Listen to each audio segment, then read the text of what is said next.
নমস্কার, কৃষ্ণকথা চ্যানেলে আপনাদের সকলকে স্বাগত। আজ আমরা জানব শ্রীমদ্ ভাগবত মহাপুরাণের তৃতীয় স্কন্ধের ৪র্থ অধ্যায়। বিষয়টি হলো উদ্ধবের কাছ থেকে বিদায় নিয়ে বিদুরের মৈত্রী ঋষির কাছে গমন। তো শ্রীমদ্ ভাগবত মহাপুরাণ সম্পূর্ণরূপে শ্রবণ অথবা পঠন করলে মোক্ষ লাভ করতালগত। তাই ভিডিওটি পুরোটি দেখুন এবং ভালো লাগলে চ্যানেলটিকে সাবস্ক্রাইব করুন ও ভিডিওটি একটি লাইক অবশ্যই করুন। প্রথমে বন্দিনামি নরনারায়ণ কৃষ্ণ দ্বৈপায়ন ব্যাস সুখদেব পরীক্ষিত বিশ্বম্ভর হৈমবতী পুত্র বিঘ্ন বিনাশন। মা সরস্বতী মাগো, আমি তোমার চরণ বন্দনা করে এই পাঠ শুরু করছি। তো উদ্ধব বললেন, তারপর ব্রাহ্মণদের অনুমতি নিয়ে যাদবগণ ভোজন করলেন এবং বারুণী মদ্য পান করলেন। মদিরা পানের ফলে তাদের হিতাহিত জ্ঞান লুপ্ত হয়ে গেল। পরস্পরের প্রতি নানা রকম কটুবাক্যের দ্বারা মর্মবেদনা জানাতে লাগলেন। তো মাধুরী পান করেছে, তাদের আর হিতাহিত জ্ঞান নেই, একে অপরকে খারাপ খারাপ কথা বলছে আর একেবারে মর্মে বেদনা জানাচ্ছে। খারাপ কথা বললে মানুষের তো খুবই খারাপ লাগে। তো তাই বলছে, বাঁশ বনে বাঁশ যেমন পরস্পরের ঘর্ষণে আগুন লেগে নষ্ট হয়ে যায়, সেই রকম মদের নেশায় বিকৃত চিত্ত যাদবগণও সূর্যাস্ত সময়ে পরস্পর বিবাদ করে বিনষ্ট হতে লাগলো। বাঁশের সঙ্গে বাঁশ ঘর্ষণ লেগে যেমন দাবানল জাগে, আগুন জেলে উঠে সবাই পুড়ে ছাই হয়ে যায়, সেই রকম কি হচ্ছে যে মদের নেশায় বিকৃত চিত্ত, তাদের আর চিত্ত ঠিক নেই, মন ঠিক নেই, সূর্য অস্ত সময়ে পরস্পর বিবাদ করে বিনষ্ট হতে লাগলো। ভগবান শ্রীকৃষ্ণ মায়া শক্তির বিচিত্র পরিণতি দেখে সরস্বতী নদীর জলে আচমন করে এক বৃক্ষ মূলে উপবেশন করলেন। যে মায়ার কি শক্তি, আর তার পরিণতি কি, তো এই দেখে কি করছে, এক বৃক্ষ মূলের উপবেশন করলেন, মানে বসে রইলেন। তো শরণাগত দুঃখহারী ভগবান শ্রীকৃষ্ণ ইতিপূর্বে নিজ বংশ বিনাশে অভিলাষী হয়ে আমাকে বলেছিলেন, হে উদ্ধব, তুমি বদরিকা আশ্রমে চলে যাও, যে নিজের বংশ তিনি নিজেই বিনাশ করবে। তো বদরিকা আশ্রমে উদ্ধবকে চলে যেতে বলেছিল। তো বলছে, হে অরিন্দম, এই আদেশ যদিও আমি তার কুলসংহারের আভাস পেয়েছিলাম, তবুও তার পাদপদ্ম বিচ্ছেদ সহ্য করতে না পেরে তার অনুগমন করে প্রবাসক্ষেত্রে পৌঁছে গেলাম। যে ভগবান যখন বললেন যে প্রবাসক্ষেত্রে তুমি বদরিকাশ্রমে চলে যাও, তখন কিন্তু উদ্ধব বুঝতে পেরেছিল যে এটা হবে, ধ্বংস হবে। তো তবুও তিনি ভগবানের যে চরণে শরণ নিয়েছে, সে বিচ্ছেদ হবে, ভগবান থেকে দূরে সরে যাবে, সেটা উনি সহ্য করতে পারলেন না। তাই অনুগমন করলেন, মানে ভগবানের পিছন পিছন গেলেন প্রবাস ক্ষেত্রে। সেখানে আমি দেখলাম যে শ্রীনিকেতন হয়েও যিনি অনাশ্রয়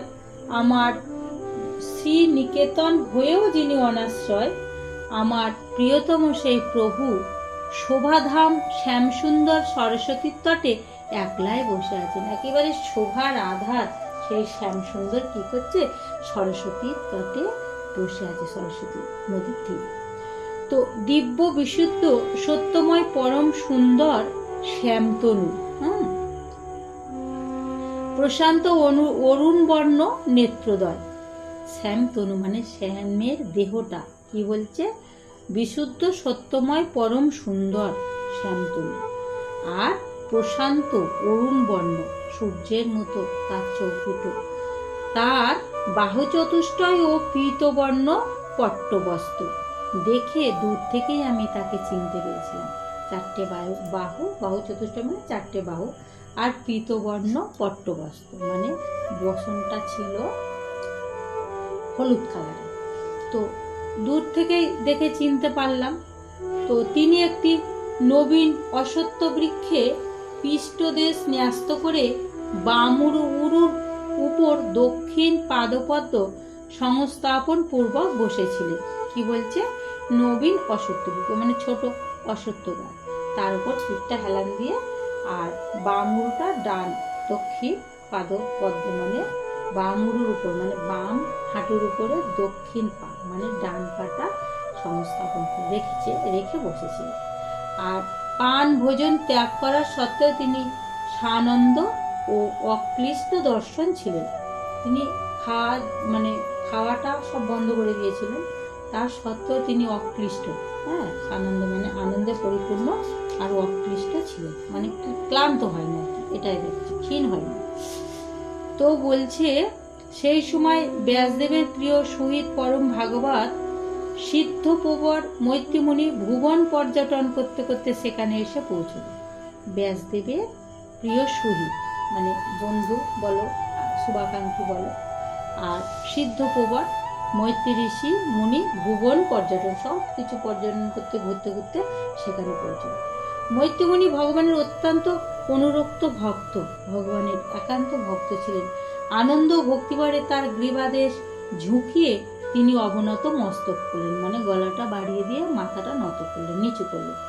তার সামনে শিহরি অনুরাগ ও প্রেম ভরে মৃদুহাস্য আমার ক্লান্তি দূর করে আমাকে বলতে লাগলেন। শ্রী ভগবান বলতে লাগলেন, হে উদ্ধব, পূর্বজন্মে তুমি একজন বসু ছিলেন। তখন প্রজাপতিগণ ও বসুগণের যজ্ঞে বসুরূপে উপস্থিত থেকে আমাকে পাওয়ার জন্য আমার আরাধনা করেছিলে। উদ্ধবকে বলছে পূর্বজন্মে বসু ছিল উদ্ধব, প্রজাপতিগণ ও বসুগণের যজ্ঞে বসুরূপে উপস্থিত থেকে ভগবানকে পাওয়ার জন্য আরাধনা করেছিল। তো আমি তোমার মনোবাঞ্ছা অবগত আছি, তাই তোমাকে এই সাধন প্রদান করছি, যা অন্যের পক্ষে অতীব দুর্লভ। তাই আমি জানি তুমি কি চাও, তো এই সাধন তোমাকে দিচ্ছি, যা অতীব দুর্লভ, পাওয়া যায় না সহজে। তো বলছে, হে সাধু সহিত উদ্ধব, তোমার এই জন্মই সর্বশেষ জন্ম, কারণ এই জন্মে তুমি আমার অনুগ্রহ লাভ করেছো, আর তোমার জন্ম হবে না। আমি এখন মর্তলোক ত্যাগ করে নিজ লোকে যাচ্ছি। এই সময় এখানে একান্তে তুমি তোমার অনন্য ভক্তির ফলেই আমার দর্শন লাভ করেছো। তোমার একেবারে ভক্তি ডগমগ তুমি, তাই আমাকে একান্তে এই দর্শন লাভ করেছো। এইসব নিতান্ত সৌভাগ্যের নিদর্শন। বলছে, পূর্বকালের প্রারম্ভে আমার নাভিকমলে উপবিষ্ট ব্রহ্মাকে আমার মহিমা প্রকাশক যে পরম জ্ঞান উপদেশ করেছিলাম, সেই জ্ঞানকে বিবেকী মানুষ ভাগবত নামে অভিহিত করে। এখন সেই জ্ঞান আমি তোমাকে প্রদান করব। পূর্বকাল মানে এই সৃষ্টির আগের সৃষ্টি যখন শুরু হয়, নাভি কমলে থেকে, ভগবানের নাভি কমল থেকে ব্রহ্মা, নাভি থেকে যে পদ্ম, সেই পদ্ম থেকে ব্রহ্মার সৃষ্টি। তো আমার মহিমা মানে ভগবান বলছে আমার মহিমা, ভগবানের মহিমা প্রকাশের জন্য পরম জ্ঞান সে ব্রহ্মাকে দিয়েছিল। সেই জ্ঞান ভাগবত নামে অভিহিত মানে পরিচিত হয়েছে। এখন সেই জ্ঞান আমি তোমাকে প্রদান করব। তো বলছে, হে বিদুর, সেই পরম পুরুষের কৃপা তো আমার উপর প্রতিক্ষণেই বর্ষিত হচ্ছে। এই সময় তার এই রকম অনুগ্রহযুক্ত সাদর কথনে স্নেহের প্রবল্য আমার সর্বাঙ্গে রোমাঞ্চ, মানে সবসময় তো হচ্ছে, আর এই সময় এই কথা যেন স্নেহ, এত স্নেহ ভরা কথা বলছে, আমার সর্বাঙ্গে রোমাঞ্চ মানে কাঁটা দিচ্ছে। নয়ন অশ্রুতে পূর্ণ হয়ে গেল, আর চোখ দুটো জলে ভরে গেল। আমি হাত জোর করে তাকে বললাম, হে প্রভু, আপনার পাদপদ্ম ভজনকারীদের এই জগতে ধর্ম, অর্থ, কাম, মোক্ষ এই চতুর্বর্গ রূপ পুরুষার্থের মধ্যে কোনোটাই দুর্লভ নয়। তবুও আমার এই সব কিছুই চাই না। বলছে, তবুও আমার এই সব কিছুই চাই না, আমি কেবল আপনার চরণ কমলে সেবা করার অভিলাষী। এই যে চতুর্বর্গ রূপ পুরুষার্থের মধ্যে কোনোটাই দুর্লভ নয়, মানে যারা ভগবানকে ভজনা করে এগুলো সব কিছুই সহজেই পেয়ে যায়, কিন্তু আমার কিছু চাই না, আমি শুধু তোমার চরণ কমলটাই চাই। হে প্রভু, আপনি নিজে নিষ্ক্রিয় হয়েও কর্ম করেন, অজন্মা হয়েও জন্মগ্রহণ করেন, কাল স্বরূপ হয়েও শত্রুর ভয়ে পালিয়ে গিয়ে দ্বারকার দুর্গে আত্মগোপন করে থাকেন, এবং আত্মারাম হয়েও 16,000 স্ত্রীর সাথে রমণ করেন। এইসব দেখে পণ্ডিতেরও বুদ্ধি বিপর্যয় হয়। কেন? বলছে ভগবানের জন্ম নেই, কর্ম নেই, ভগবান নিজেই কালস্বরূপ, সকলকে হরণ করে, কিন্তু ভগবান এগুলো করছে, জন্মাচ্ছে, কর্ম করছে, কালের ভয়ে পালিয়ে একেবারে সেই দ্বারকা দুর্গের ভিতরে ঢুকে যাচ্ছে। আর পণ্ডিতরা বুদ্ধি বিপর্যয় হচ্ছে, পণ্ডিতদের বলছে এ কি হচ্ছে, তাহলে কি এটা সাধারণ মানুষ না ভগবান, বুঝতে পারে না। তো বলছে হে স্বামী, আপনি দেশ কাল ও বস্তুর দ্বারা পরিচ্ছেদ শূন্য অখণ্ড জ্ঞান স্বরূপ, দেশ কাল ও বস্তুর দ্বারা একবার পরিচ্ছেদ শূন্য অখণ্ড, যার কোনো খণ্ডন করা যায় না, সেই জ্ঞান স্বরূপ পরিপূর্ণ জ্ঞান, তবুও মন্ত্রণা করার জন্য আমাকে কাছে ডেকে সাধারণ অনভিজ্ঞ মানুষের মতো সতর্কতা অবলম্বন করে আমার মতামত জিজ্ঞাসা করে। উদ্ধব বলছে যে সবই কিছু আপনি, তবু আমার কাছে জিজ্ঞাসা করছেন, মতামত জানছেন। হে প্রভু, আপনার এই অচিন্তনীয় লীলা আমার চিত্তকে মোহিত করে দেয়। একেবারে যে চিন্তা করা যায় না যে লীলা, সেই চিন্তাকে বলছে অচিন্তনীয় লীলা, আমার মোহিত করে, আমাকে অবাক করে। হে ভগবান, আমার স্বরূপ সম্বন্ধীয় দৃঢ় রহস্য প্রকাশ যে শ্রেষ্ঠ ও সমগ্র জ্ঞান আপনি ব্রহ্মাকে উপদেশ করেছিলেন, আমাকে যদি তার উপযুক্ত মনে করেন তাহলে কৃপা করে আমাকেও তার উপদেশ করুন, যাতে আমি অনায়াসে দুঃখময় এই ভবসাগর পার হয়ে যেতে পারি। উদ্ধব বলছে ব্রহ্মাকে যা দিয়েছিলেন আমাকে তাই দিন, যদি উপযুক্ত মনে করেন, আমি এই ভবসাগর যাতে পের হতে পারি। আমি যখন এইভাবে আমার মনোগত অভিপ্রায় নিবেদন করলাম, তখন পরম পুরুষ কমলনয়ন ভগবান শ্রীকৃষ্ণ তার স্বরূপস্থিতির পরম জ্ঞান উপদেশ করলেন। এই প্রকারে পূজ্যপাদ গুরু শ্রীকৃষ্ণের কাছে আত্মতত্ত্ব উপলব্ধি সাধন শ্রবণ করে, সেই প্রভুর চরণ বন্দনা করে এবং তাকে প্রদক্ষিণ করে আমি এখানে এসে উপস্থিত হয়েছি। এটা বিদুরকে বলছে উদ্ধব। তো বর্তমানে তার বিরহে আমার চিত্ত অত্যন্তই ব্যথিত রয়েছে। আমি এখন তার প্রিয় বদরিকা আশ্রমে গমন করব, যেখানে ভগবান শ্রী নারায়ণ দেব এবং নর নামক ঋষিদ্বয় লোকের অনুগ্রহ করে সুদীর্ঘ কালাবধি নিরুপদ্রবে দুশ্চর তপস্যায় রত রয়েছে। মানে ভগবান নরনারায়ণ কি বলছে, লোকের অনুগ্রহ করার জন্য সুদীর্ঘ কাল ধরে বলছে দুশ্চর তপস্যায় রত রয়েছে, মানে তপস্যার সঙ্গে যুক্ত রয়েছে। তো শ্রী সুখদেব বললেন, পরম জ্ঞানী বিদুর উদ্ধবের কাছে এইসব আত্মীয়দের দুঃসহ নিধন বৃত্তান্ত শুনে উদ্গত শোকাবেগ নিজের বিবেক জ্ঞানের দ্বারা নিবারণ করলেন। মানে যে শোক উদ্ধিত হচ্ছে, মানে উঠছে, জেগে জেগে উঠছে, সেগুলো নিজের জ্ঞান বিবেকের দ্বারাই কি করলেন, নিবারণ করলেন, সংবরণ করলেন। যখন ভগবান শ্রীকৃষ্ণের পার্শ্বদের মধ্যে প্রধান ভাগবত মহাভাগবত উদ্ধব বদরিকাশ্রমে যেতে উদ্যত হলেন, তখন কুরুকুল শ্রেষ্ঠ বিদুর শ্রদ্ধাযুক্ত হৃদয়ে তাকে জিজ্ঞাসা করলেন। এবার উদ্ধব বিদুরের কাছে এইসব কথা বলে বদরিকাশ্রমে চলে যেতে চাইছো, তখন বিদুর জিজ্ঞাসা করছে উদ্ধবকে। বিদুর বলছে, হে উদ্ধব, যজ্ঞেশ্বর ভগবান শ্রীকৃষ্ণ তার আত্মতত্ত্ব প্রকাশক যে পরম জ্ঞান আপনাকে উপদেশ করেছেন, সেই রহস্য আপনি আমাকেও বলুন, কারণ ভগবত ভক্তগণ তো নিজ সেবকগণদের প্রয়োজন সিদ্ধির জন্যই বিচরণ করে থাকেন। তাহলে আপনাকে যে জ্ঞান দিয়েছে সেই জ্ঞান আমাকে দিন, কারণ ভগবত তত্ত্ববেত্তারা কি করে, সেবকদের প্রয়োজনে সিদ্ধির জন্যই বিচরণ করে, আরো যারা ভক্ত আছে তাদেরকে প্রয়োজনের জন্য তাদের কাছে কাছে যায়। তো উদ্ধব বলেন, হে, সেই তত্ত্বজ্ঞান লাভের জন্য আপনাকে মুনিবর মৈত্রীর কাছে যেতে হবে। এই মর্তধাম পরিত্যাগের সময় আমার সাক্ষাতেই স্বয়ং ভগবানই আপনাকে সেই জ্ঞান উপদেশ করার জন্য মৈত্রীমুনিকে আদেশ দিয়েছেন। তাহলে আমিও আপনাকে বলবো না, মৈত্রীমুনিও সেই সময় এসেছিল, মৈত্রীমুনির কাছে আপনার যেতে হবে, কারণ ভগবান বলে দিয়েছে যে ওখান থেকে আপনি শুনবেন।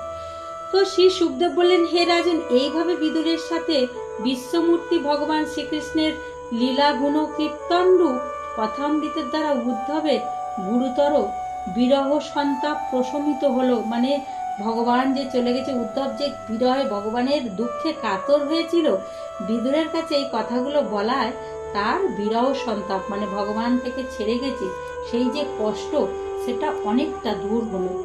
আর যমুনা তীরে সেই রাত্রিটি তার ক্ষণকালের মতো কেটে গেল, মানে এক মুহূর্তের মতো কেটে গেল। তারপর প্রাতকালে যেখানে থেকে তিনি চলে গেলেন, বলছে সেখান থেকে তিনি চলে গেলেন।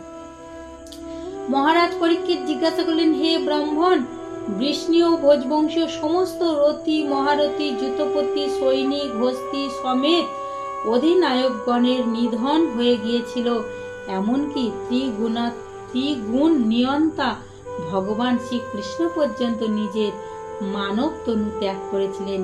এই অবস্থায় কেবলমাত্র সেই যাদব শ্রেষ্ঠ উদ্ধবই কি করে বেঁচে রইলেন? সব শেষ হয়ে গেল, আর উদ্ধব কি করে বেঁচে রইলেন?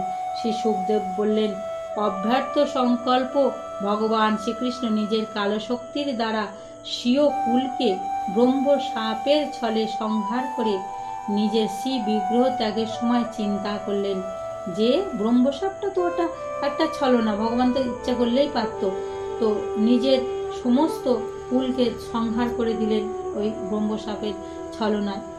আর যখন চিন্তা করছে যে সবাইকে তো যখন ধ্বংস করছে, তখন চিন্তা করলেন আমি এই মর্তলোক ছেড়ে চলে যাওয়ার পর আত্মজ্ঞানী শিরোমণি উদ্ধবই সম্যক রূপে আমার স্বরূপ। এই আত্মজ্ঞান শিরোমণি উদ্ধব সব দিক থেকে আমার স্বরূপ, তাই বিষয়ক জ্ঞান গ্রহণের সর্বশ্রেষ্ঠ অধিকারী। হ্যাঁ, আমার স্বরূপ জ্ঞান গ্রহণের অধিকারী। এই উদ্ধব আমার থেকে অনুমাত্র কম নয়, হ্যাঁ, আমার সমান প্রায়, আমার থেকে অনুমাত্র কম নয়, কারণ সে আত্মজয়ী, বিষয় সময়ের দ্বারা তার চিত্ত কখনো বিচলিত হয়নি। হ্যাঁ, আত্মজ্ঞানী, তার বিষয় সময় তাকে কোনোদিন চঞ্চল করতে পারিনি। সুতরাং লোক সময়ের মন্দিষয়ক তত্ত্বজ্ঞান উপদেশ দেওয়ার জন্য উদ্ধব এই মর্তলোকে অবস্থান করে, সমস্ত লোকে আমার বিষয়ে তত্ত্বজ্ঞান দেওয়ার জন্য উদ্ধব এইখানে অবস্থান, মানে থাকুক মর্তলোকে। তো বলছে ত্রিভুবন পূজ্য বেদ সময়ের কারণভূত শ্রীকৃষ্ণ এই অভিপ্রায়ে বদরিকা আশ্রমে যেতে আদেশ করায় উদ্ধব সেখানে গিয়ে সমাধি যোগে শ্রীহরির আরাধনায় মগ্ন হলেন। ভগবান বলেছে তা বদরিকা আশ্রমে চলে গিয়ে সমাধি জ্ঞানে, মানে আরাধনায় মগ্ন হলেন, সমাধি হয়ে রয়েছেন, ভগবানের আরাধনা করছে।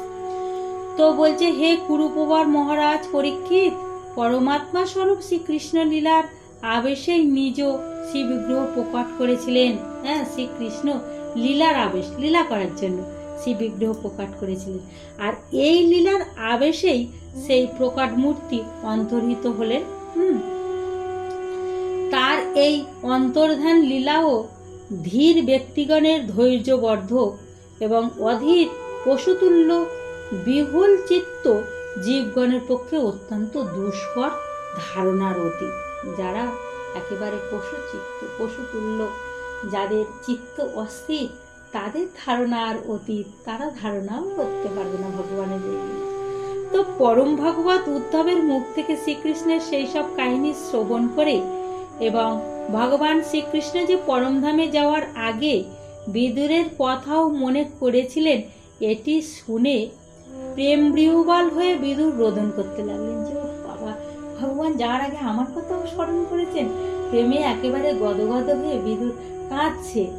তদন্তর সিদ্ধ শিরোমণি মহাত্মা বিদুর কালেন্দি থেকে রওনা হয়ে কয়েকদিনের মধ্যেই গঙ্গার তীরে যেখানে মৈত্রীমুনি অবস্থান করছিলেন সেখানে এসে পৌঁছলেন। তো কয়েকদিনের মধ্যে বিদুর কি করলেন, গঙ্গার তীরে মৈত্রীমুনি আর যেখানে আছে সেখানে এসে উপস্থিত হলেন। তো আজ আমরা এখানে আমার পাঠ রাখলাম। ওম নমো ভগবতে বাসুদেবায়, ওম নমো ভগবতে বাসুদেবায়, ওম নমো ভগবতে বাসুদেবায়।